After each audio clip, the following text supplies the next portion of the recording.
기도하도록 하겠습니다. 하나님, 오늘 또 저희들의 발걸음을 주의 보좌 앞으로 인도해 주셔서 감사함을 드립니다. 주의 보좌 앞에 왔사오니 주여 이 시간 우리의 길을 열어 주시옵소서.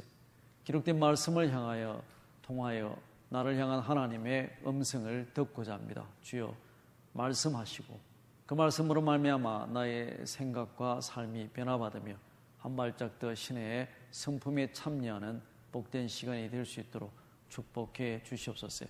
예수 그리스도 이름으로 기도하옵나이다. 아멘.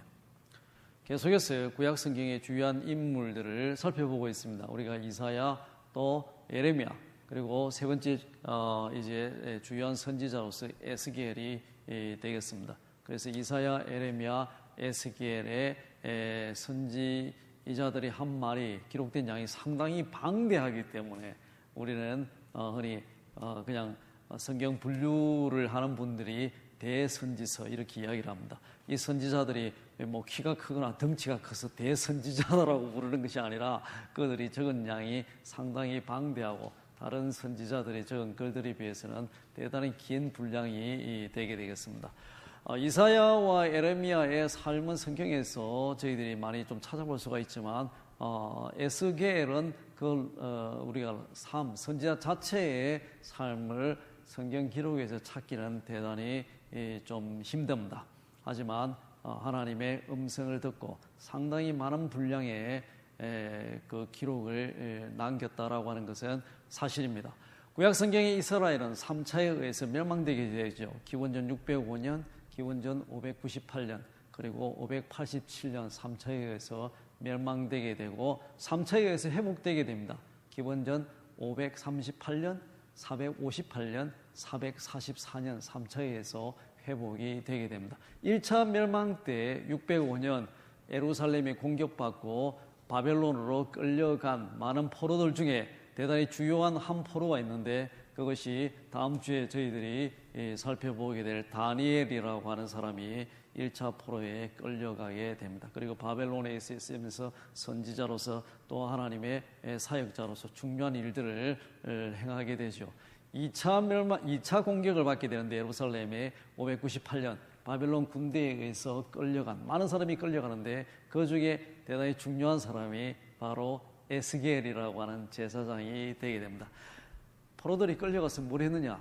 다 강제 노역에 시달리게 되죠. 물론 한국 사람들도 일제 침략하에 많은 사람들이 여러 가지 남태평양의 섬들로 끌려가고 또 일본의 섬들로 끌려가고 또 여러 가지 산업기지에 끌려가서 강제 노동을 당한 겁니다. 인력이라고 하는 것이 중요하니까 고대도 뭐 당연히 너무나 분명한 일들입니다.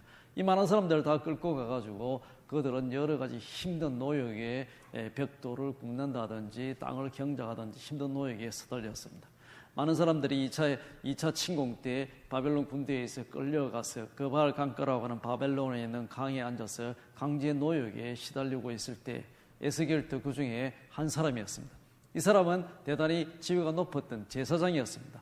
하지만 나라가 멸망되고 포로로 끌려가서 강제 노역에 시달리고 있을 때 한날 바로 그발 강가 그 노동에 시달리고 포로 생활을 하고 있을 때 하늘의 문이 열리며 그곳에서 놀라운 하나님의 영광을 보게 됩니다. 성경을 쭉 읽으면 신약과 구약을 통틀어서 가장 하나님에 대해서 아주 구체적으로 묘사하고 있는 내용이 바로 에스겔서가 되게 됩니다. 에스겔서 1장과 10장만큼 더 우리가 예배하고 섬기는 하나님에 대해서 구체적으로 묘사하는 성경의 본문을 찾아보기가 힘듭니다. 그런 관점에서 에스겔은 대단히 주요한 성경이 되게 됩니다. 하늘의 문이 열리고 그곳에 보니까 그룹이라고 하는 천사가 있는데 그 천사들이 위에 하나님의 보좌가 나타나게 됩니다. 에스겔이 보게 되니까 이 그룹이란 천사들이 이 하나님의 보좌를 움직이고 다 이렇게 하나님 명령에 따라서 하나님을 보호하면서 움직이고 있다고 하는 것을 알게 되는 것이죠. 그 그룹이란 천사들 위에 하나님의 보좌가 떠 있는데 그 보좌에 앉은 자를 보게 되는데 사람의 모습같이 보이는데 우리가 왜 이런 모습으로 지금 태어났는가? 팔 두 개, 다리 두 개, 눈 2개, 코는 하나죠. 코 하나, 콧구멍 둘, 입 하나, 어떤 인간의 모습 있잖아요. 귀 2개, 이런 어떤 보편적으로 갖고 있는 인간의 모습이 있게 됩니다. 직립, 서서 긋고, 이렇게 생각하고, 고개도 돌리고, 말도 하고, 글도 쓰고, 이 모든 형상. 왜 우리가 이런 몸을, 이런 형태를 가지게 됐는가? 하나님이 이런 형태를 갖고 있기 때문에 우리가 이런 형태를 가지고 있는 겁니다.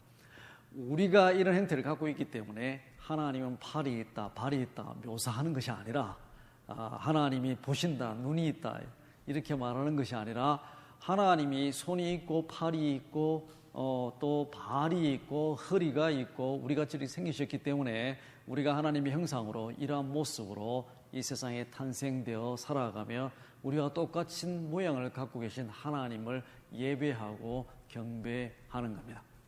에스겔이 본 하나님은 바로 인간과 같은 모습을 가지고 계신데 그 하나님이 보좌에 앉아 계시고 그리고 그것이 벌겋게 달아오른 쇠 같은 모습, 그것이 단순히 그냥 밝은 것이 아니죠. 여러분들 뭐 공고 출신이 아니라 가지고 쇠 달았다라고 하는 모양을 잘 모르는 거 보는데 제가 이제 공고에서 3년 내내 용접한 사람들은 쇠가 벌겋다고 하는 거 표현을 너무너무 잘하고 있습니다.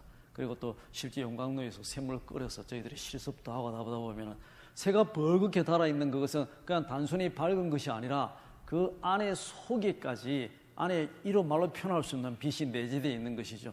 밖으로 그냥 이렇게 전기불 같은 이런 밝은 것이 아닌 것입니다.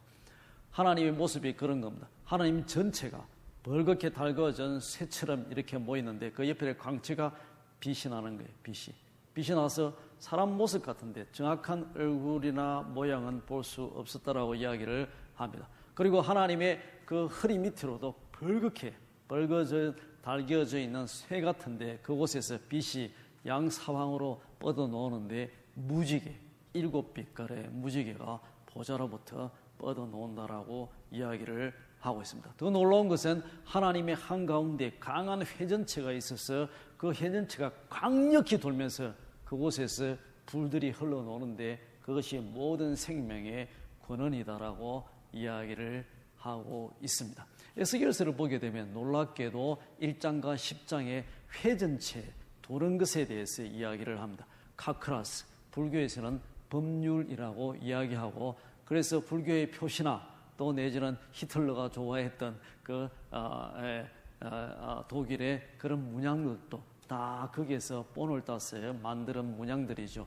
도는 것, 회전체, 계속 끝없이 도는 것들에 대해서 그것이 바로 그 그룹이라는 천사의 생명의 근원이고 또 그것이 바로 실제는 하나님의 근원이고 그 모든 하나님의 도는 것으로부터 우리는 모든 인간들이 다 생명을 받고 있다라고 이야기를 하고 있습니다. 그런 관점에서 에스겔은 그 어느 성경보다는 정확하게 잘 하나님에 대해서 묘사하고 있고 또 우리는 에스겔을 통해서 직접 하나님을 만나지 않는다 할지라도 그런 하나님의 모습을 보지 않는다 할지라도 생생한 표현을 통해서 하나님에 대해서 많은 생각들을 할 수 있게 되게 됩니다.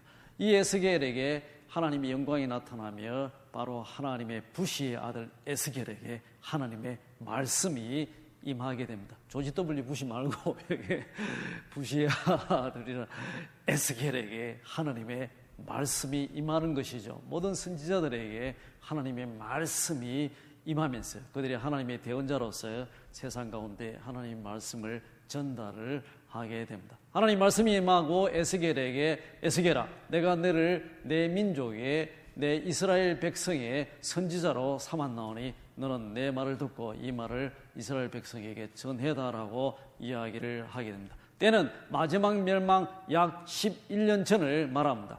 11년만 있으면 이제 이스라엘이 완전히 나라가 멸망이 되고 예루살렘도 파괴되는 것입니다. 최종 멸망의 그 전 예루살렘에서는 이때 바로 예레미야 선지자가 일어났어요. 곧 있을 멸망에 대해서 끝없이 왕들과 백성에게 이야기를 하게 되죠. 그리고 단순히 이야기한 것이 아니라 예레미야는 그 모든 기록들을 글로서의 기록을 남기게 되게 됩니다. 그 기록이 파괴됐지만 다시금 글을 쓰게 됩니다. 그래서 음성과 글로서 예루살렘에서는 예레미야 선지자가 이 마지막 오는 재앙에 대해서 최종 멸망에 대해서 다시 말해서 마지막 날에 대해서 하나님의 메시지를 전달했다면 포로로 끌려가 있는 자들 쪽에서는 에스겔이 곧 있을 마지막 멸망에 대해서 하나님의 말씀을 전하게 됩니다. 근데 대단히 놀랍게도 다른 모든 선지자와 다른 하나의 구분되는 점이 있는데, 에스겔은 단순히 말로만 전한 것이 아니라 하나님의 명령을 받았어요. 드라마타이제이션, 몸으로서 모든 것을 하나님의 그 메시지를 전달했다라고 하는 겁니다. 저도 가끔 가다가 설교하다가 드라마타이제이션 하죠. 드라마, 몸으로 뭐를 뒤집어 쓴다 하거나 노래를 한다 하거나 뭐 별의별 짓을 다 하지 않습니까? 바로 에스겔에서 아이디어를 얻은 겁니다. 에스겔이 그렇게 하나님 말씀을 전했기 때문에 나도 설교자로서 그렇게 드라마타이제이션을 하면서 몸으로서 메시지를 전달할 수 있겠다라고 생각을 해서 그렇게 설교를 여러 번 하게 된 거죠. 에스겔을 보게 되면은 자기 자신이 하나님의 명령을 받았어요. 바로 연극자가 되게 됩니다. 그리고 모노드라마를 막 하는 거예요. 얼마나 불쌍하고 힘든지. 예루살렘 멸망에 대해서 이제 10년 놔두고 11년 있으면 멸망되니까 하나님이 그 사실을 백성들에게 알려주려고, 야 에스겔아, 너에게 큰 돌을 가다가 거기다가 예루살렘을 그려라. 그리고 그 옆에다가 예루살렘이 포위되는 모양을 다 모형을 만들어라. 그러고 난 뒤에 바로 어떻게 포위되고 어떻게 나의 백성들이 이제 멸망을 당할 것인지 너는 왼쪽으로 이렇게 들어 누워라. 들어 누워가지고 며칠을 있느냐? 390일을 그렇게 누워 있어라. 하루 이틀도 아니고 선지자기 얼마나 힘든지 모릅니다. 하나님 말씀 듣고 사람들이 막 얼굴이 막 그냥 금방 죽일 것처럼 달라드는 사람들한테도 이것이 하나님 말씀이다 전하기도 힘들어 죽겠는데, 에스겔은 저래 누워서 드라마테이션 자기가 몸으로 막 그걸 보여주는 거예요. 여기에 예루살렘이 모양을 만들어 놓고, 자 너희들 봤지? 좀 있으면 예루살렘이 이렇게 멸망되고 이런 환란을 겪고 한쪽으로 누워요. 390. 그러고 다 그거 지나고 나면은 또 일어서서 반대편에 또 누워라. 반대편으로 누워가지고 그분 이번엔 40일만 누워 있어라. 내가 하루를 1년씩 계산하겠다. 또 40일 동안 누워 있고, 누워 있는 것뿐만 아니라 내가 그렇게 누워 있다가 사람들이 보고 다 이상할 거잖아요. 예루살렘 만들어 놓고 포위해 놓고 선지자가 그 앞에 누워 있고, 그러고 누워가지고 너는 온갖 여러 가지 작곡들을 가지고 가루를 만들어 가지고 떡을 만들어라. 그리고 그 떡을 조금씩 매일 하루에 조금씩 떼어 먹으면서, 많이 먹지 말고 조금 떼어 먹고 물도 조금 갖다 놓고 마시라. 근데 그 떡을 만들어 가지고 구울 때 사람의 인분, 사람의 똥 변을 말라 가지고 그것 가지고 구워서 만들어라.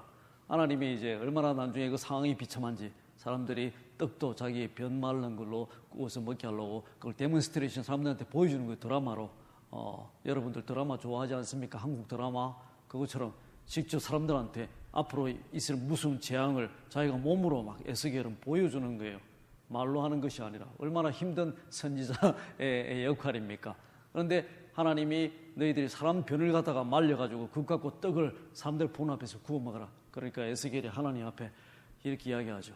하나님, 정말 그건 못하겠습니다. 선지자도 사람인데 시키는 거 다 할 수가 있습니까? 내가 이제까지 태어나서 살면서 더러운 것 한 번도 손댄 적도 없고, 저절로 죽은 거나 찢겨 죽은 거 먹은 적도 없고, 더러운 음식도 먹은 적도 없는데, 아니 내가 다른 걸 다 못해도 어떻게 사람의 변을 가지고 떡을 만들었어. 떡을 거기다가 구워 먹겠습니까? 하나님, 이것은 못하겠습니다. 그러니까 하나님이, 그래, 그러면 내가 사람 똥을 소똥으로 바꿔주겠다. 성경에 보게 되면. 에스겔서 읽다 보면 너무 재밌는 내용들이 있는 거예요. 그래서 하나님 감사합니다. 사람이 똥이 아니라 이제 소똥 주워가지고 그거 갖고 떡 구워 먹고 막 이럴 거 있습니다. 또 하나님 말씀이 일하면서 이번에는 너 머리하고 수염이 있는데 아마 머리가 되게 길었던 것 같아요. 너 머리와 수염을 삭도로 날카로운 칼로 싹싹 다 밀어라. 선지자 하다가 갑자기 또 막 어느 사람들 막 미는 겁니다. 너 밀고 그 머리카락을 잘 모았다가 3분의 1은 이제 멸망의 때가 다가오게 되면은 3분의 1은 그 불태워라. 그리고 3분의 1은 던지면서 칼로 막 잘라라. 그리고 너 머리카락하고 수염의 3분의 1은 마지막 바람에 날려보내라. 그 바람을 타고 내가 날아가서 예루살렘을 불태우리라. 그래, 에스겔 선지자는 이렇게 막 옆으로 누웠다가 자기를 묶었다가 막 떡도 만들어 먹고 사람들 보는 앞에서 오랫동안 앞으로 있을 멸망에 대해서 그렇게 하나님께 경고를 다 표시를 하는 게 드라마로 다 나타냅니다. 자기 머리도 싹 밀고 그렇게 있을 경고에 대해서 한 것이죠. 그뿐만 아니라 에스겔의 말씀을 통해서 하나님이 왜 내가 이것을 이 예루살렘을 멸망시키는가를 반복적으로 이야기하십니다. 그리고 있을 무슨 멸망 심판에 대해서 이야기를 하는데 에스겔의 전달되는 내용의 대단히 중요한 핵심적 내용은 바로 정의 그리고 공평이다라고 요약할 수 있습니다. 정의 발음이 맞나 모르겠네요. 정의, justice, 정의를 말합니다. justice라고 하는 정의의 핵심 내용은 뭘까요? 공평이죠. fairness라고 하는 공평함이 정의입니다. 우리가 정의가 실현됐다라고 하는 것은 그것에 공평함이 있다라고 하는 말입니다. 정의가 왜곡됐다, 정의가 실현되지 않는다라고 하는 것은 공평하지 않다라고 이야기를 하는 겁니다. 어떤 사람이 나는 억울하다라고 생각을 하게 될 때 그 사람에게 정의가 실현되지 않고 있는 것이죠. 다시 말한다면 그 사람에게 뭔가 공평하지 않은 일이 일어나고 있는 겁니다. 그럴 때 우리는 억울하다라고 이야기를 하는 겁니다. 에스겔이 전달된 강력한 하나님의 그 메시지는 바로 공평과 정의입니다. 하나님이 나는 정의로운 자고 공평한 자다. 내가 예루살렘을 완전히 초토화시키고 수많은 사람들을 죽이게 될 텐데 그것이 절대 공평하지 않은 일이 아니다. 너희는 너희 죄 때문에 오늘 이 일을 당하게 된다라고 하는 강력한 메시지를 전달합니다. 에스겔서 14장과 18장을 읽어보게 보면은 그곳에서 가득 찬 내용이 바로 공평함이다라고 하는 것입니다. 그 공평함 한마디로 요약되게 되면은 불의한 자는 그 죄로 말미암아 죽으리라라고 하는 메시지입니다. 내가 예루살렘 성을 파괴시키고 바벨론 군대를 끌어다가 세상에 성경에 표현된 대로 한다면은 이로 말할 수 없이 가장 무서운 사람들을 말합니다. 그렇게 무지무지한 냉정하고 잔혹한 바벨론 군대를 끌어다가 예루살렘을 초토화시키고 하나님의 성전을 멸망시키고 수십 많은 사람들을 기근의 칼날에 죽게 할 텐데 내가 공평한 것이 아니라 불공평한 것이 아니라 공평하다라고 이야기를 합니다. 그런 환난 속에서도 나는 정의를 실현시키는데 아버지 죄 때문에 죽는 아들은 한 명도 없다라고 이야기를 합니다. 아버지가 죄를 지었으면 그 아버지는 자기의 죄로 죽을 것이고 아들이 죄를 지었으면 아들은 그 죄로 죽을 것이다. 그 누구도 타인의 죄로 죽는 자는 없다라. 이것이 바로 하나님이 말하는 공평과 정의를 말하는 것입니다. 그리고 만약에 그 중에 아버지가 죄를 범하지 않고 의롭다면 그는 그 환난 속에서 살아나게 될 것이고 아들이 의롭다면 환난 속에서 살아날 것이다.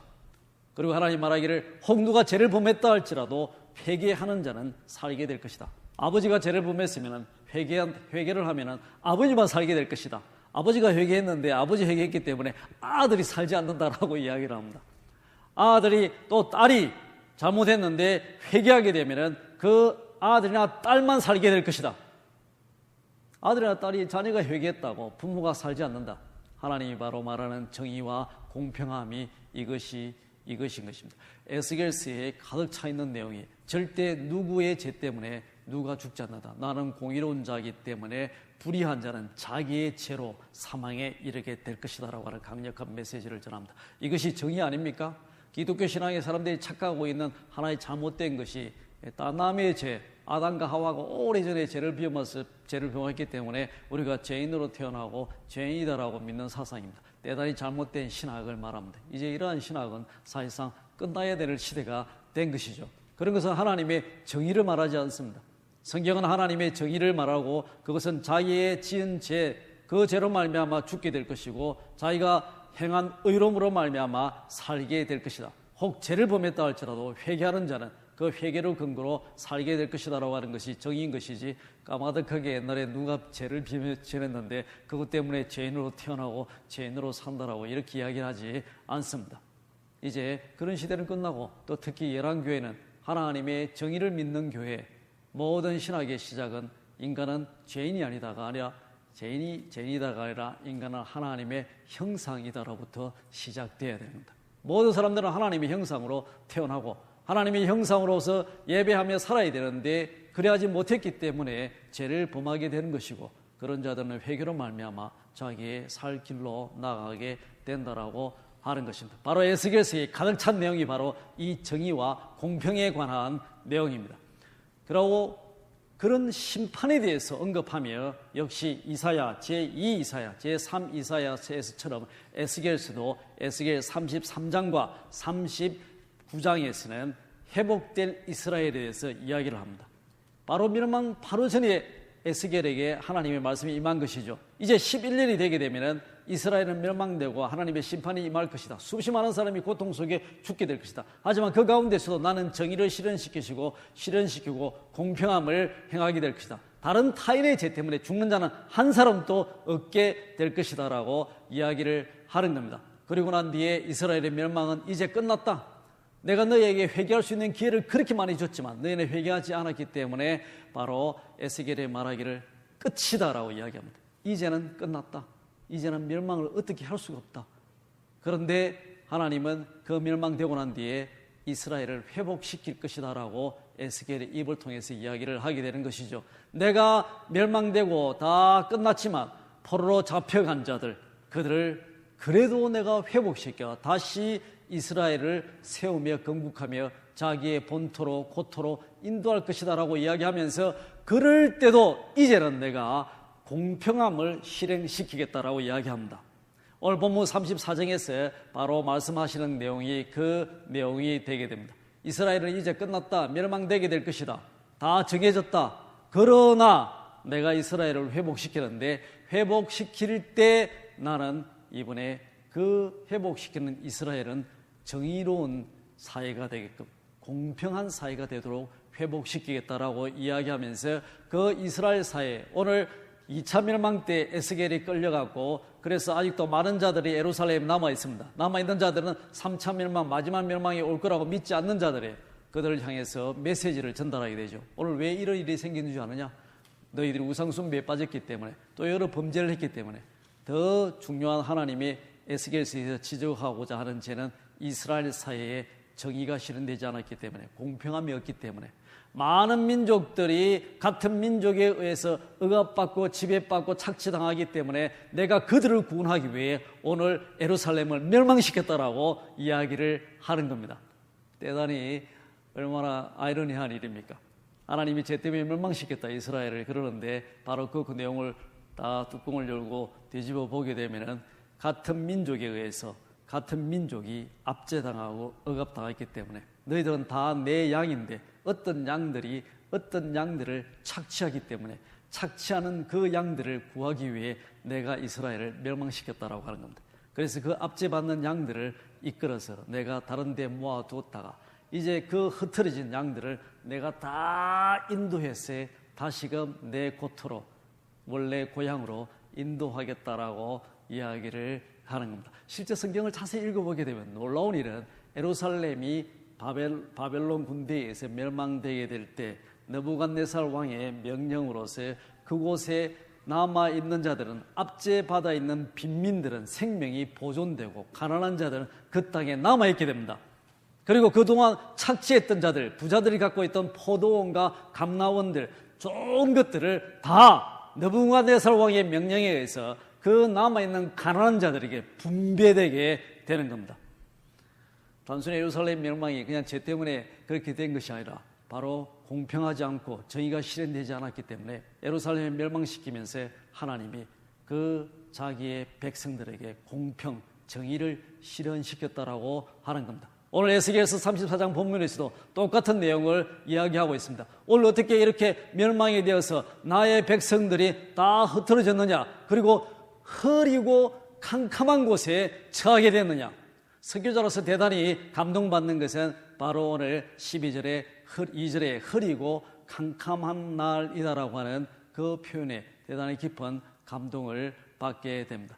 12절에 보게 되면 이스라엘 백성들이, 하나님의 백성들이 다 흩어졌는데 하나님이 내가 그들을 흐리고 캄캄한 곳에 있는 나의 백성들을 다 이끌어서 이제는 그들을 원래 고향으로 인도하며 편히 눕고 잘 살도록 하겠다라고 하는 겁니다. 다시 말해서 오늘 이렇게 이 지경이 되어서 2차 멸망에 이르게 되고 3차 멸망을 기다리게 된 그 원인은 바로 이스라엘의 지도자들이 나의 백성들을 착취하고 압제했기 때문에 그들이 자기들이 먹을 것 다 먹고 그리고 남은 것이 있으면 나눠줘야 되는데 나눠주지 않고 그 남은 것을 짓밟았기 때문에 그들이 마실 것 다 먹고 남은 것이 있으면 사람들한테 나눠줘야 되는데 그 나눠주지 않고 거기에 자기의 발을 담궜기 때문에 남아있는 사람들조차 먹지 못하게 했기 때문에 내가 내 백성들을 구원하기 위해 그들을 멸망시키고 이제 내 백성들이 다 흐리고 캄캄한 곳에 흩어졌는데 그들을 이끌어서 다시금 고향으로 인도하리라. 그리고 그때는 더 이상 나의 백성들을 그들의 손에 맡겨두지 않겠다. 오늘 에스겔 34장에 말씀하시는 겁니다. 이제는 더 이상 내가 이스라엘의 지도자를 믿지 않겠다. 내가 15절에 말하기를 스스로 내 백성의 목자가 되리라 선포하시는 겁니다. 이제 또 흩어져 있는 백성들을 이끌어서 이스라엘 백성이 자기 고향으로 가게 되는데 그게 또 누가 지도자가 되어서 그들을 착취하면 안 되기 때문에 하나님이 내가 공평을 실현시키겠다 말씀하시는 겁니다. 내가 내 백성들을 다 이끌어서 이제는 누구의 손에 맡기지 않고 그들 위에 인간 지도자를 세우지 않고 그들 위에 내 백성 중에 또 다른 백성을 다스리는 지도자를 세우지 그 다른 백성을 세우지 않고 내가 친히 목자가 되어 그들을 인도하리라. 하지만 그것이 어떻게 실현되게 됩니까? 내가 다윗과 같은 왕을 다윗을 세워서 그들에게 공평을 실현시키라. 너나 놀랍게도 이스라엘 백성이 회복되고 그들이 그의 고토로 돌아갔을 때 그들에게는 이스라엘 백성 중 그 누구가 왕이 되거나 지도자가 된 것이 아니라 바로 오늘 성경 본문에서 말하는 다윗은 페르시아를 통일시킨 고레스를 말합니다. 내가 나의 종, 나의 메시아, 나의 목자 고레스를 통해 정의를 실현시키리라 말하는 것입니다. 공평과 정의라고 하는 것이 얼마나 중요한지 모릅니다. 공평과 정의가 무너지게 되면 우리는 흐린 곳, 캄캄한 곳에 있다라고 하는 느낌을 갖게 됩니다. 저도 한번 공평을 무너뜨린 적이 있습니다. 약 10년 전에 우리 제인이 동생이 재은이라고 있는데 제인이하고 성격이 많이 달라요. 제인이는 좀 이렇게 조용하고 차분한 성격인데 재은이는 전혀 그렇지 않습니다. 칼만 들면 전사, 전쟁에 나가도 될 정도로 성격이 씩씩한. 근데 아주 10년 전이니까 어리죠. 저희 집에 재은이하고 제인이가 놀러 온 거예요. 우리 집에, 저희 아파트에. 또 루비가 또 있었어요. 3명이 있는데 또 애들이 갑자기 아이스크림 먹고 싶다 그래요. 아이스크림 먹고 싶다고. 그래서 내가 냉장고를 열어보니까 쭈쭈바 알죠? 쭈쭈바라고 이렇게 플라스틱에 아이스크림 들은 거. 그게 딱 2개가 이거 붙어 있어요. 이렇게 딱 2개가 붙어 있는 그게 하나 있더라고요. 그래서 그래 아이스크림 줄게 하고 냉장고를 딱 열고 아이스크림을 딱 꺼냈는데 아이스크림 쭈쭈바가 플라스틱 2개가 딱 있는 거예요. 애는 3명이 나를 눈을 쳐다보고 나를 쳐다보고 있는 거예요. 순간적으로 이거 어떻게 해야 될까 고민이 돼가지고 아이스크림을 2개를 딱 잘랐지. 그 쭈쭈바를 딱 잘라가지고 제인이는 제일 나이가 많으니까 자 제인이 하나 주고 루비는 또 내 딸이니까 안 주면 안 되잖아요. 루비를 딱 주고 자 그러고 제은이 많은 거 보고 그래 제은이는 저기 내가 다음에 줄게 그랬더니만 그 순간에 정말 선자리에서 그대로 바로 뒤로 넘어져요. 꽝! 그게 아파트에서 카펫이 이렇게 망정이지 만약에 타일이었으면 걔 머리 나갔죠. 병원에 실려가서 바로 그냥 떨어지면서 울면서 막 팔다리를 쭉 흔들면서 막 눈이 좀 크거든요. 제은이보다 눈이 좀 큰 편인데 눈물이 막 뚝뚝뚝뚝뚝 떨어지면서 루비 아빠 미워! 재밌다고 루비 아빠 미워 하면서 팔다리를 흔들면서 막 방성대국 대승통곡 뭐라 그러죠? 막 그거 우는 거 막 감당을 못할 줄도 모르겠어요. 제가 너무 놀래가지고 야야야 가만 다시 아이스크림 수거 야 이 아이스크림 이리 줘. 그래서 루비하고 제인이한테 다시 아이스크림 뺏어가지고 야 이 상황을 어떻게 해결할 것인가 그래가지고 그래 알았다. 자 제인이는 제일 나이가 많으니까 니는 하나 먹어라 하나 주고 그러고 아이스크림 나머지 쭈쭈바는 칼로 잘라갖고 2개 잘라갖고 루비하고 제인이한테 하나씩 나눠준 겁니다. 그러니까 조금 마음이 안정이 되더라고요. 그 순간에 제은이의 심리 상태는 흐리고 캄캄한 날을 맞이한 겁니다. 왜냐하면 자기의 삶에 공평이 무너졌기 때문에. 여기 지금 아이스크림 달라고 그래갖고 3명이 아이스크림 줄 걸로 바라보고 있고, 지금 목사님 얼굴만 바라보고 있는데 아이스크림이 딱 2개단 말이에요, 손에 들은 게. 그런데 자기는 그래도 뭐 어떤 형태로든지 공평하게 이걸 나눠줄 줄 알았는데, 하나씩 딱딱 언니 하나 주고 루비 하나 딱 주더니만 자기는 안 주니까 세상에 정의가 실현되지 않는 거죠. 세상에 이럴 수가 있나, 공평해. 그러니까 그냥 울고 막 다리를 치면서, 지금도 그 표정이 생각이 납니다. 눈에서 눈물이 막 뚝뚝뚝뚝뚝뚝 떨어지는 거예요. 공평이 실현되지 않을 때 우리는 흐리고 캄캄한 날에 처하게 되는 것입니다. 또 더불어서 나도 공평을 한번 실현시키려고 예선 적이 있습니다. 제가 롯데 파이오니아 다닐 때 신우회 회장을 했는데, 신우회 회원 한 사람에 대한 이야기를 적게 됐습니다. 그래서 너무너무 막 화가 나는 일이었습니다. 그때 인킬에서 건너온 이사라고 있었는데, 한국에서 명문대 출신입니다. 명문대 출신이고 키도 크고 사람이 너무 잘생겼어요. 그리고 이렇게 막 노래하는데 성악가 수준으로 노래도 합니다. 그리고 좀 있으니까 소문을 들어보니까 차도 몇 대다 그러고 집도 여기저기에 여러 채를 갖고 있다라고 하는 것을 알게 됐습니다. 이야, 대단히 부자구나. 그런데 한때 어떤 일이 있었냐면, 바로 그 이사회의 비서로 일하던 아가씨가 제 신우회 회장할 때 신우회 회원이었는데, 토요일마다 예배를 드리는데, 그 사람이 필름을 2통을 가지고 이 아가씨한테 새끌었으니까 필름을 현상해 오라라고 시켰습니다. 아가씨가 필름을 현상을 해갖고 온 거예요. 그럼 현상해 오라면 우선 돈을 줘야지. 왜냐하면 아무리 자기가 이사고 밑에 새끌을 들지만 필름을 현상해 오라 그러면 돈을 주고 해야 되는데, 돈을 주지 않고 필름을 현상해 오라 했기 때문에 그 아가씨가 자기 돈으로 필름 2통을 현상을 해가지고 이만큼 사진을 뽑아서 이사에게 줬습니다. 이사가 이렇게 보더니만 필름들이 다 사진이 잘못 나온 거예요. 그러니까 그 사진을 들고 바닥에 확 던지면서 이것도 사진이라고 뽑았냐고 다시 현상을 해오라라고 이야기를 했다고 합니다. 그래서 이 아가씨가 다시 바닥에서 그 사진을 다 주워서 다시 필름을 가서 또 현상을 해왔는데, 아니 필름 자체가 잘못됐고 이사가 잘못 찍은 거죠. 자기가 잘못 찍었으니까 그 필름이 잘못 나온 건데, 사진이 다시 해오라 그래가지고 다시금 사진관에 가서 또 현상을 해왔습니다. 잘 나올 리가 없는 거예요. 다시금 사진이 다 이제 잘못 나온 겁니다. 그러니까 그 이사가 다시금 그 사진을 들고 바닥에 또 내팽개치면서 이것을 현상이라고 해왔냐고 또 다시 해오라고 야단을 친 겁니다. 2번째 필름을 현상할 때도 이 아가씨는 자기 돈으로 필름을 현상한 겁니다. 아가씨가 거기서 펑펑펑 울면서 눈물을 흘리면서 그 바닥에서 사진을 주었습니다. 그 이야기가 저한테 전달이 되어 왔는데, 그날 저희 잠을 못 자겠더라고요. 너무 화가 나서 이게 뭐 세상에 이럴 일이 있나. 자기 돈 준 것도 아니고 자기 돈을 줘야지. 아가씨 보고 그 부자라고 하는 이사가 돈 많은 사람이 현상을 그렇게 맡기고, 그리고 필름이 잘못돼서 잘못 넣은 걸 어떻게 하라고 그 아가씨한테 그걸 던져가지고 다시 해오라 그러냐. 분노가 막 차 오르는 거예요.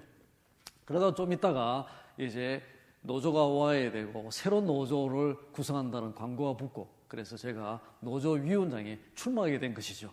노조위원장이 출마하면서 공약을 3개를 걸었는데, 그 중에 한 공약이 내가 노조위원장이 되면 이 이사를 내보낸다라고 하는 공약이었습니다. 정의 실현이 안 되니까 내가 반드시 목숨을 걸고라도 이 이사를 반드시 내쫓겠다 하는 공약을 걸었습니다. 그래서 물론 그런 공약을 사람들 많이 모인 데서 연설을 했기 때문에 다 해서 그 이사 기회도 다 들어갔죠.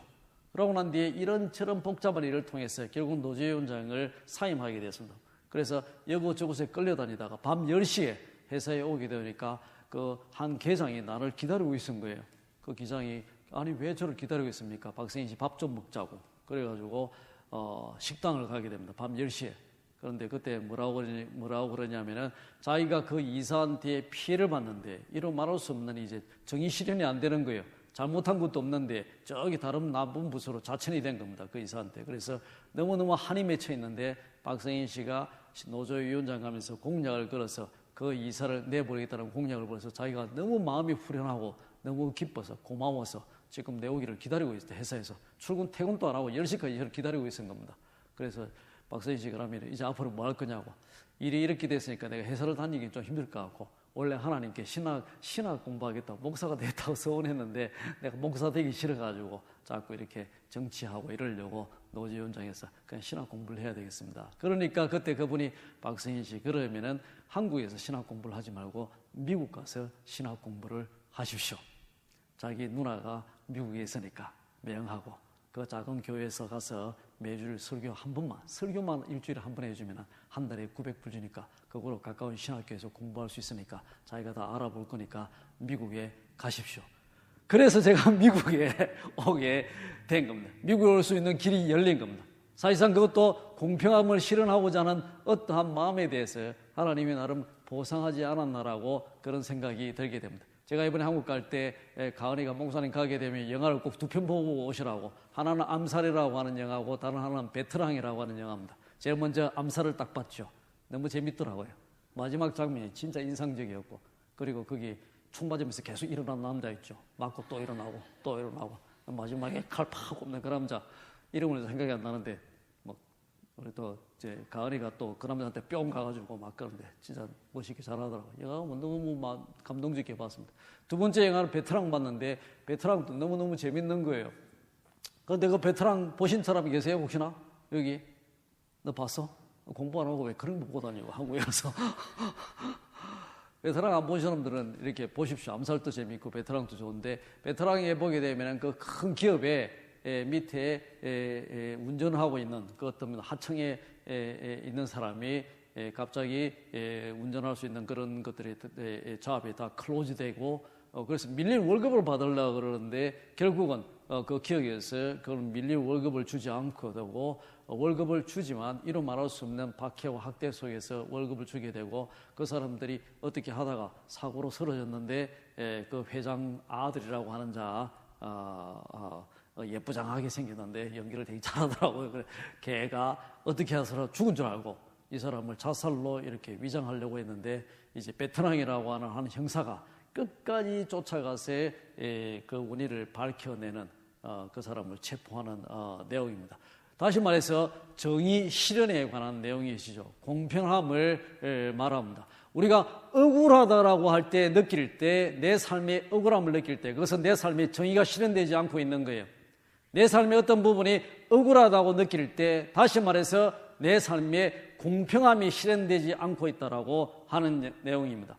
그 베테랑이라고 하는 영화는 정의를 실현시키는 내용입니다. 한 형사, 베테랑이라고 불리는 한 형사의 그런 집요한 의지로 말미암아 정의가 실현되지 않는 그 사회에 정의를 실현시키고, 또 공평함이 없는 사회에 공평함을 실현시키는 영화인데, 그것이 사람들한테, 한국 사람들 막 가슴에 와닿는 거예요. 왜? 한국 사회가 정의가 없기 때문에, 한국 사회에 공평함이 없기 때문에 많은 사람들이 베테랑 그 영화가 실제 한국의 현실이다라고 이야기합니다. 그 영화가 나오기 전에 대한항공의 조현아라고 하는 부사장 사건이 있었죠. 난리난 사건입니다. 갑과 을과의 관계 속에서 또 그 유사한 여러 사건들이 한국사에서 막 일어난 거예요. 그런데 베테랑이라는 영화가 나오면서 사람들의 가슴을 타치한 겁니다. 저것이 정말 현재 한국 사회다. 얼마나 구석구석에 이런 불공평이 많은지 모릅니다. 얼마나 구석구석에 이런 저희가 실현되지 않는 곳이 많은지 모릅니다. 다시 말해서 얼마나 구석구석에 억울함을 안고 살아가는 사람들이 얼마나 많은지 모른다라고 하는 겁니다. 바로 에스겔서의 가장 강력한 목소리가 이 음성입니다. 하나님은 세상에 정의를 실현시키고 바로 공평함을 실현시킨다라고 하는 겁니다. 하나님은 공평의 하나님, 정의의 하나님이고, 특히 자기를 예배하는 자기의 백성 속에 하나님이 공평함을 실현시키겠다 말씀을 하는 겁니다. 이것이 하나님의 성품이고 하나님의 내재되어 있는 가장 주요한 속성이다라고 하는 겁니다. 하나님은 세상 가운데 공평함을 실현시키기를 원하는 것입니다. 그것이 곧 하나님이기 때문에, 따라서 우리는 우리의 삶 속에, 하나님께 예배하는 자의 삶 속에 공평함이 실현될 수 있기를 계속해서 기도해야 됩니다. 살다 보면 억울한 일을 당하지 않습니까? 특별히 미국 생활 속에서 소수민족으로 살다 보면 많은 억울한 일을 당합니다. 말도 언어도 잘 안 되고, 가서 좀 뭐 이야기하려고 그러는데 막 말이 안 되잖아요. 말이 안 될 때는 그냥 한국말로 막 하고 나오면 그래도 좀 속이 후련해요. 그래서 뭘 처리하려고 그러는데 어떻게 해야 될지 잘 모르고, 그러다 보니까 침묵하게 되고, 침묵이 한이 쌓이면서 내 속에 억울함이 쌓여가는 겁니다. 오래되면 또 병이 돼요. 그게 화병이 되고 우울증으로 바뀔 수가 있습니다. 그래서 우리는 우리의 삶 속에 억울함이 없도록 하나님의 그 전능하신 능력 속에, 하나님은 바로 공평하신 하나님이니 나의 삶 속에 공평함이 실현되어질 수 있도록 하나님께 항상 기도하셔야 되는 겁니다. 더불어서 공평을 행하는 자가 되어야 됩니다. 꼭 보게 되면 사람들이, 그런 사람들이 있죠. 아까 전에 잠깐 인티켈의 이사에 대해서 이야기하고 베트남에 노는 영화도 그러고 한국 사회에 많은 사람들이 자기가 많은 것을 가지고 있지만 자기가 쓸 것이 충분한데, 자기가 마실 것도 충분하고 입을 것도 충분한데, 그럼에도 불구하고 가지고 있는 나머지 것을 사람들한테 나누어 주지 않으려는 자들이 있습니다. 우리도 어쩌면은 그러한 속성을 갖고 있지 않나 생각합니다. 내가 내 모든 삶 속에 정의를 실현시키며 사는가, 내가 모든 사람들을 공평하게 대하는가를 생각하면서 살아가야 됩니다. 저는 어릴 적에 우리 루비가 생일 선물, 친구 생일 선물을 사게 되는데, 이거 예쁘다 그러고 이제 생일 선물을 사는 거예요. 제가 항상 루비한테 그 선물을 같이 사줬습니다. 루비는 잘 기억을 하고 있을 거예요. 루비가 친구 생일 선물을 산다고 고문 하나 사게 되면, 야, 너가 이거 갖고 싶은데 너는 가지지 못하고 친구한테 이 선물을 사주면 되겠냐? 우리 공평하게 너도 가지고 친구도 줘라. 그래서 루비한테 똑같은 곰을 사주고 항상 선물들을 사준 것 같아요. 주위에 가급적이면 주위에 공평함을 실현시키려고 좀 나름대로 애쓰며 살아왔던 것 같습니다. 우리도 하나님의 백성으로 하나님이 공평하시기 때문에 여러분도 공평하시기를 원합니다. 하나님이 정의롭기 때문에, 그것이 하나님의 속성이기 때문에 여러분도 정의를 실현할 수 있기를 주의 이름으로 축원드립니다. 하나님의 축복과 은혜로 말미암아 이 세상 짧은 삶을 살아가며 억울함 없는 삶을 사시는 여러분이 되기를, 여러분의 삶 속에서의 정의와 공평이 실현되고 또 정의와 공평을 실현시키며 하나님의 영광을 선포하는 삶을 살아가는 저와 여러분이 되기를 주의 이름으로 축원드립니다. 함께 기도하도록 하겠습니다. 하나님, 오늘 에스겔 속에서 하나님의 공평과 정의에 관한 음성을 듣게 됩니다. 잠시 전까지 세상 살아가며 수없이 많은 사람들이 억울함 속에 살아갑니다. 주여, 그 모든 억울한 자의 마음을 주께서 받으시고 그들의 삶 속에 정의가 실현될 수 있도록 축복해 주시옵소서. 무엇보다 하나님께 나와 예배드리는 우리의 삶 속에 공평함이 있기를 원합니다. 특별히 미국에서 살아가는 소수민족으로 많은 어려움들을 겪을 때가 한두 번이 아닙니다. 우리의 각 가정의 삶 속에, 우리의 학업의 현장 속에 주께서 친히 함께 하시고 우리의 삶 속에 진정한 공평이 있을 수 있도록 축복해 주시옵소서. 억울함 없는 삶 속에 도리어 세상 가운데 공평을 실행시킴으로 하나님의 영광을 선포하는 저희가 될 수 있도록 인도해 주시옵소서. 예수 그리스도의 이름으로 기도하옵나이다. 아멘.